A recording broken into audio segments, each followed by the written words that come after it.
Expand your vocabulary with our Core 2000 Words ebook. It's free and packed with essential expressions that you'll use on a daily basis.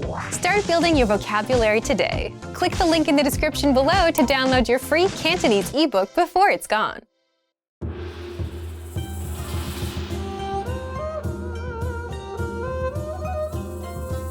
Hi! Welcome to Introduction to Cantonese. My name is Alicia, and I'm joined by...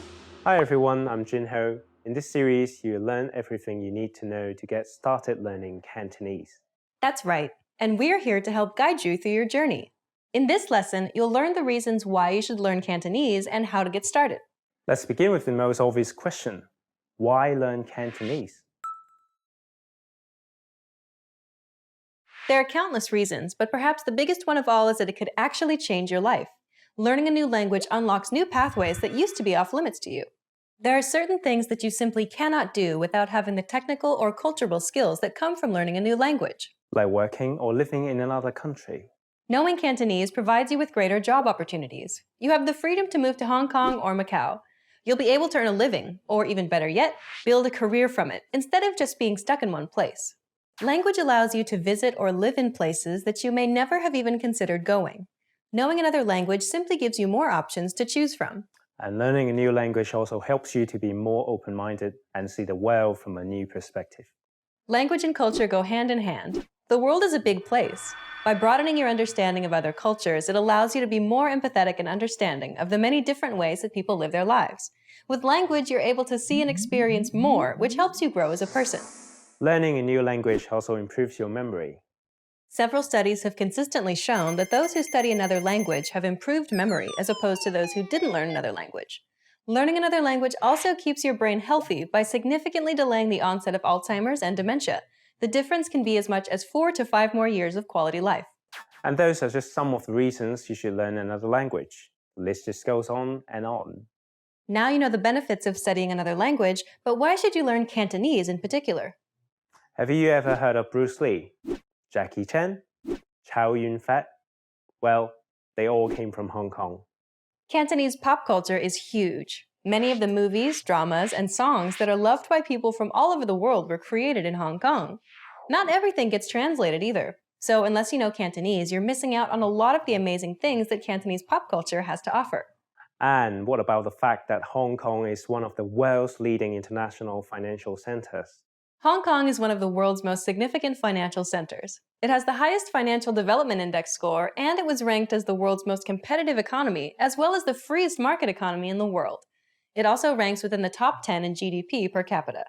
Knowing Cantonese opens up many business opportunities. And knowledge of the language, of Cantonese culture, work ethic, and business etiquette can go a very long way in the world of business. Oftentimes, it could even make or break an important business deal. Knowing Cantonese, then, will put you ahead of the pack. Hong Kong has also been in the top spot of the world's most visited city for 6 consecutive years. Cantonese, the main dialect used in Hong Kong, is spoken by over 60 million people around the world. So if you're planning on making a few friends in Hong Kong, being able to speak at least some Cantonese will go a long way. So clearly, there are many reasons why you should learn Cantonese.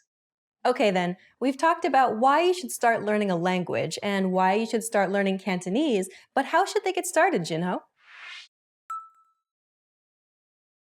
Well, it's as simple as learning your first word in Cantonese and building up from there. The good news, though, is that you already know some Cantonese. Dim sum, feng shui, kung fu, lychee, oolong, wonton. These are words that have made their way into English, but the reverse is also true. Many English words have made their way into Cantonese as the result of British rule between 1841 and 1997. Such as 巴士, 沙律, 三文魚, 士多. This means that you already know some words that exist in Cantonese. Let's teach you something that you might not know, but which is very useful. 唔該. It means thank you in Cantonese. That's a useful phrase. Can you explain what these characters are, though? Sure. That's actually the Chinese writing system, and it's not as hard as it looks. Cantonese doesn't use alphabetical letters in its writing system like English does. Instead, we use a set of characters called Hanzi. You can think of each character as a syllable. 唔該. You'll learn the Cantonese writing system eventually, but for now, let's put up some romanization to help you get started. And the romanization system we use is called Yuping. It allows you to read Cantonese before you become familiar with Chinese characters. 唔該， Now you try. 唔該， Your turn again. 唔該. Well done. Now you know how to say thank you in Cantonese. We've covered a lot of things already, so why don't we wrap up the first lesson and recap on what we've learned? In this lesson, you learned that studying another language has many benefits, such as providing new job and business opportunities. Hong Kong has a colorful history with many things for you to see and learn. And thank you in Cantonese is... 唔該. In the next lesson, we're going to demystify Cantonese pronunciation by taking a look at the sounds of Cantonese, so be sure to watch the next video. See you in the next lesson. Bye! Bye.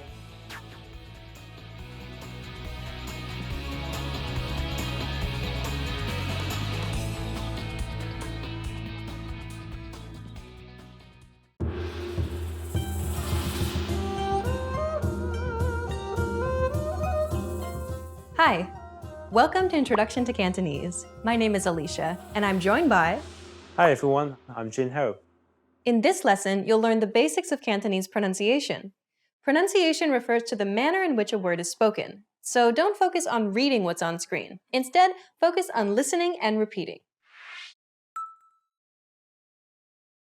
Let's start by pointing out that Cantonese doesn't use an alphabetical writing system like English does. Instead, it uses characters that are comprised of parts that depict physical objects or abstract ideas. Literacy in Cantonese requires the memorization of thousands of components and characters. This can be quite daunting for new learners, but don't worry, you don't have to know the writing system right away. We can start learning Cantonese with the romanization system built for learners. This is called... Yuping. Yuping is the transcription of Cantonese using Roman letters. It makes learning Cantonese much easier, particularly for English speakers. As you begin to learn more characters and improve in Cantonese, you eventually rely less and less on romanization. But for now, it's a good place to start. That's right. There are 22 consonant sounds and 7 vowel sounds in Cantonese. You can form every single word in Cantonese using these sounds. We've made an Ultimate Cantonese Pronunciation Guide video series for you guys. This series explains the consonant and vowel sounds in detail. We will link to this at the end of this Introduction to Pronunciation lesson. But before you do that, we'll tell you just how easy Cantonese can be. Now for a quick history lesson. Do you know how long Hong Kong has been a British colony? That's a trick question. Hong Kong's territory was actually acquired from 3 separate treaties, first in 1842, then 1860, and lastly in 1898. So most people would say 99 years. This is the time frame during which the UK had control of what is now the Hong Kong region. Although the sovereignty of Hong Kong was returned to the People's Republic of China by the United Kingdom in 1997, English remains one of the official languages of Hong Kong. They're mostly terms for items that were imported or cultures that started in the Western societies. Jinho, can you name a few for us? Of course. Let's see if you can guess what they are before we give you the English translation. 巴士、沙律、士多、車厘子、爵士、sofa. Now here are the answers. Tell us how many you guessed right. 巴士 bus, 沙律 salad, 士多 store, 車厘子 cherry, 爵士 jazz, sofa sofa. It's a nice surprise to find out that for some terms, Cantonese-speaking people can communicate together with English-speaking people, even without knowing the other language. Exactly. So if you are an English speaker, you already know something like 10% of the Cantonese language. Okay, now in this section, we're going to talk about what most learners find the most difficult, the Cantonese tones. Unless you already know another tonal language like Vietnamese or Thai, the Cantonese tones can seem totally bizarre to you. In Cantonese, pitch accent is super important. That's right. A word's meaning could be different depending on the tone that's pronounced. You definitely don't want to mix up mother and horse, for instance. Yes, that would be a funny mistake. In Cantonese, mother is ma and horse is ma. Imagine someone introducing his mother to you by saying, "This is my horse." So you can see how incredibly important it is to learn all the tones in Cantonese. But don't worry, there are only 6 tones. Can you demonstrate all of them for our learners? Of course, C, C, C, C, C, C. Can you distinguish the different tones? Jinho, can you please say them again and a bit slower this time? C, C, C, C, C, C. Okay, let's wrap up this lesson by recapping what we've learned. In this lesson, you learned about the Cantonese romanization system, and we learned that Cantonese words can sound very similar to their English equivalent due to the Western influence while under British rule. Lastly, we learned a bit about the 6 Cantonese tones. We've covered only the basics of Cantonese pronunciation. For more details on the Cantonese tones, please check out our Ultimate Cantonese Pronunciation Guide video series for an in-depth explanation, demonstration, and examples. In the next lesson, we'll introduce you to the basics of Cantonese grammar. You'll learn about Cantonese word order and how to build basic phrases in Cantonese. See you in the next lesson. Bye! Bye.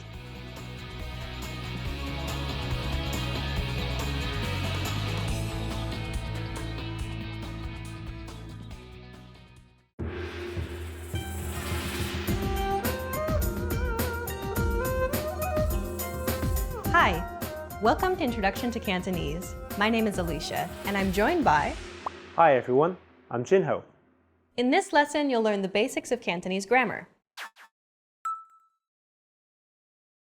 Word order refers to the order in which words are structured to form a sentence.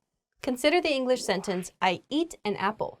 But first, let's remove the article an here for simplicity. We're left with just, I eat apple. The basic word order for English is subject, verb, object, or SVO for short. If we break down the English sentence, I eat apple, we can see that the subject I is presented first. This is followed by the verb eat, and then finally the object apple is positioned last. This is the basic word order for sentences in English. Now, let's compare the same sentence, I eat an apple, in Cantonese. 我食蘋果. Like before, let's remove the particles to keep it simple. So we are just left with the words. If we break down the Cantonese sentence, we get the subject 我, meaning I, then comes the verb 食, meaning eat, and finally, we have the object 蘋果, meaning apple.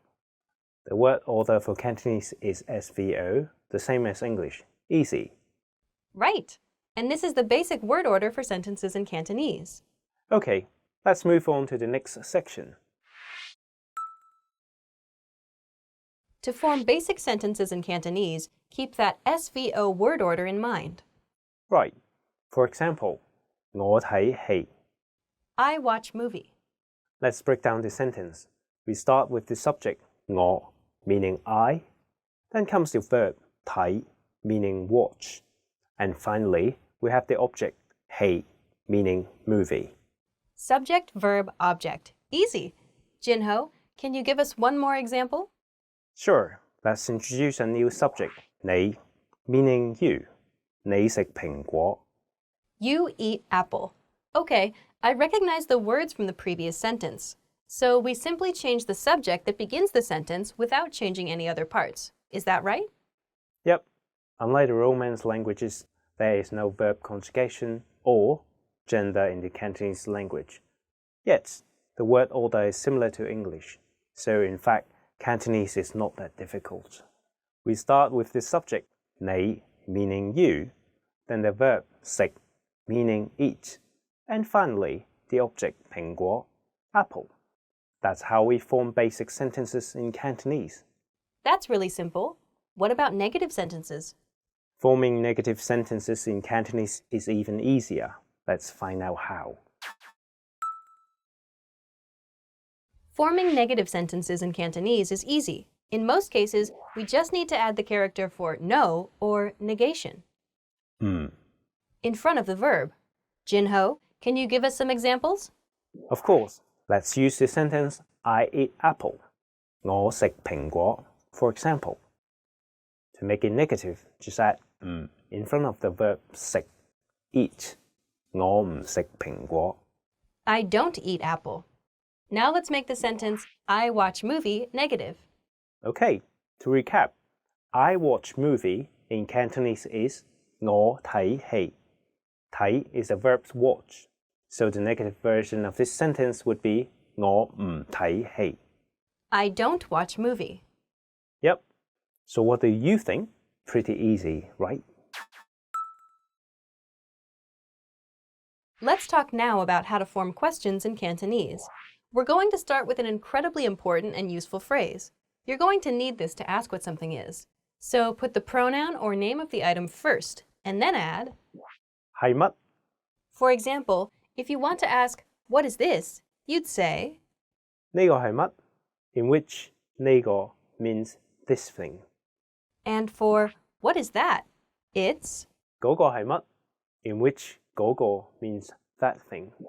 If someone was talking about, say, eggets, 雞蛋仔 Yum.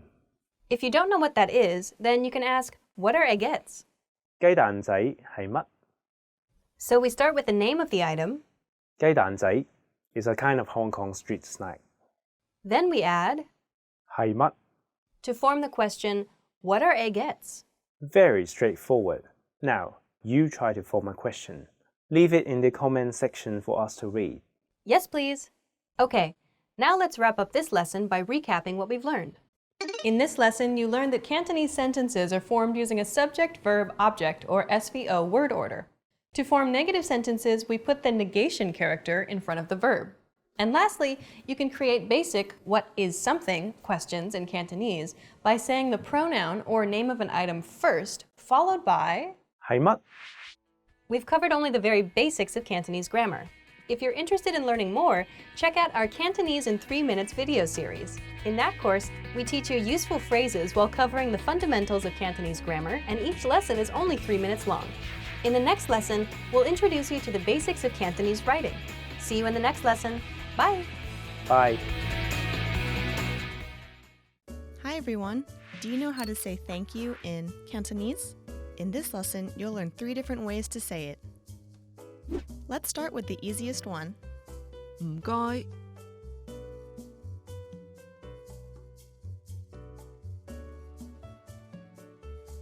唔該 Another way to say thank you is 多謝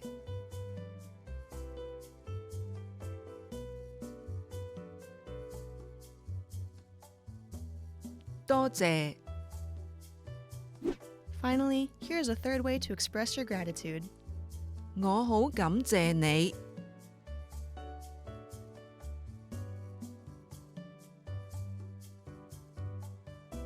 我好感謝你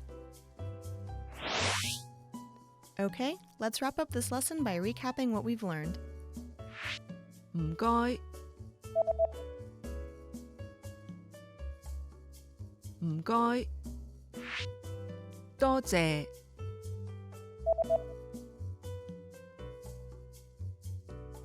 多謝我好感謝你